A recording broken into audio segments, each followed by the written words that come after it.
vaccine mandate. By the way, the same people who go around and bitch my body, my choice. The same dumbass students. People are dropping dead. You conspiracy theorist, you can't prove it's from that. How dare you? I know. And that's misinformation. Yes. And you just go to the insurance companies, the actuaries have figures go, we've never seen a spike like this. Yeah. Start in 2021, it goes, Yeah.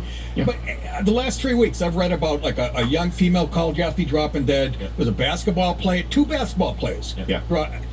And there's people, then you go into the comment section, and people are still going, you're a conspiracy theorist, Yeah. and people drop dead every day. Yeah. But we have statistics. We can prove this with pen and pencil, you Right. fucking idiots. So what really bothered me is I would have conservatives reach out behind the scenes and say, it's really irresponsible to, fearmonger with a mRNA vaccine. I'm going, is this the Twilight Zone? You're actually calling me, telling me that I should be pushing for this? And by the way, how did Ted Cruz get your numbers? No. Well, it was a Zoom call. I don't give him my personal. It was, we were all working from home. That was the thing at that point in time. No, you're absolutely right, though. But with the vaccine, here's the thing. If we want to talk about the science, for example, we got suspended. You're allowed to talk about this now. By the way, you're welcome, Mug Club. You can join up loudwithcrowder.com/Mug Club. You're now allowed to question election results. You're now allowed to discuss the mRNA vaccine. Why? Because we were suspended countless times for doing so, and they can't ban all of you. If you want to follow the science, isn't it interesting, for example, when we quoted the CDC, that far more infants, far more toddlers die annually from the flu than COVID? Now, that's not to say that COVID is not deadly for older people, obese people, the immunocompromised. I understand that. No one is saying that it's not real. No one is saying that those people aren't more at risk. But wouldn't it be interesting to study the virus and say, why is it that younger people, what is it about their immune system specifically, where they are not as affected by this, whereas they are by the common flu that comes around every single year? By that same token, wouldn't it be interesting to say, well, hold on a second, why is it that the mRNA injection doesn't affect older people who are more affected by the virus, it seems, as substantially as younger, healthy males? Why are they the ones more likely to encounter complications? With any other drug, you would look at these side effects and the demographics who experience them more, and you would make that information publicly available. If you want to follow the science, these patterns are interesting.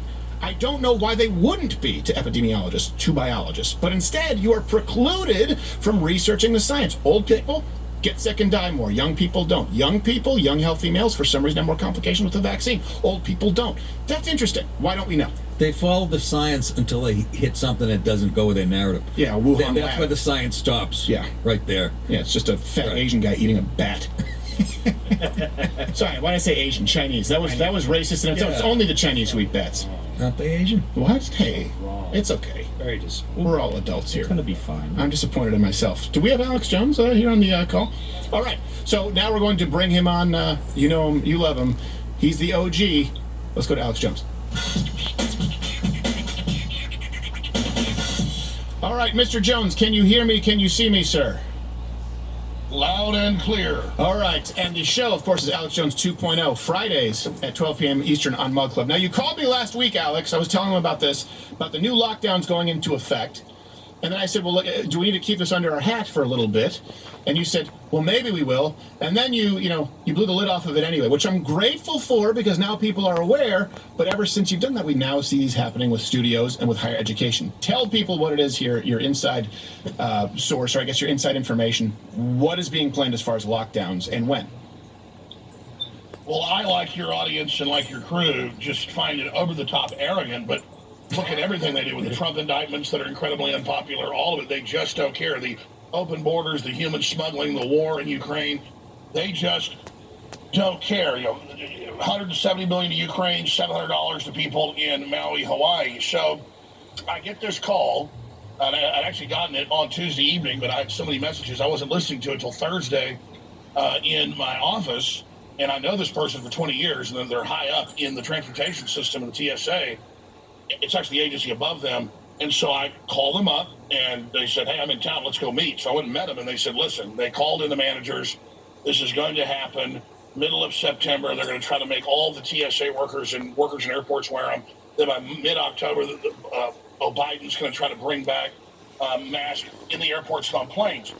And I said, well, that's insanely unpopular. What's their excuse? And they said, well, this new variant out of Canada that they say is so bad and hospital numbers are up. So you're going to see a rollout sometime in September of all this, and that's what we've been told. So then I got on the phone, called a few other feds I know. One of them answered with the Border Patrol. They said, yeah, we've been told COVID restrictions are coming back next month as well, that they'll be phased in. So then I went to a computer and typed in, lo and behold, hospitals in New York were already saying, put the mask back on starting next week. I saw reports of colleges already doing it. So Yeah. I go on my show Friday. I talk about it at 11 a.m. Central. And then about 5 o'clock that night on the nightly news everywhere, all the stations rolled out. COVID's back. Restrictions may be needed again. The BBC, the London Guardian, the Globe and Mail, and all the publications in Canada did their big official rollout again.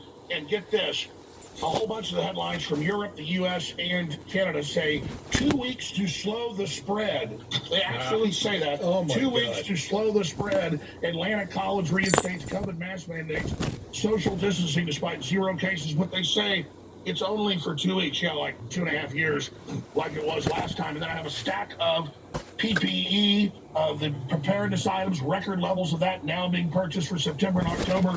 By the Biden administration, and I've got it just pouring in where they're actually trying this. Also, the Journal of JAMA came out and said that they're going back to mask and to social distancing and to the hospitals being overwhelmed and all the same crap. Hey, Alice, So can I they ask are you though? definitely. Can I ask you something? Who benefits from this if it Yes. happens this September and October? Right? It would seem that it would behoove them to try and place this if what you're discussing here. If we're discussing something surreptitious or something nefarious, I guess I should say, it would seem that they would want to plan this for the general election. Why do you think they would be doing this so soon? Again, Stephen, I find this hard to believe. I'm not saying it's even going to happen. I didn't think they'd launch their fear campaign this quick, which Right. really added a lot of validity to what we broke. I mean, it's got tens of millions of views on Twitter, you name it alone. This is a big story, because people are obviously, as your crew is saying, are rejecting this. But remember what they did last time. They start the lockdowns about a third of the way into 2020. They create the fear, and then they say, okay, we've got the vaccine. They now say they've got a vaccine ready in mid-September. That was announced on Saturday, magically, just when the TSA was told the masks go back on. So they've got a new variant booster that they say everyone needs to take, and there'll be a new variant booster every year. That was announced by the CDC, by the FDA, by all the different talking heads on the Sunday news shows. So who stands to gain? Well, last time they used it to disrupt the 2020 election, obviously. Mm-hmm. I mean, they used it to disrupt into 2022. Yeah. And they've just done this basically over and over again. So it'll take them time. I don't think they'll ever get back to complete control, but in the blue cities and in the swing states and the blue states, they're going to be able to bring back the mail-in ballots, Right. which again is now only a year out or so.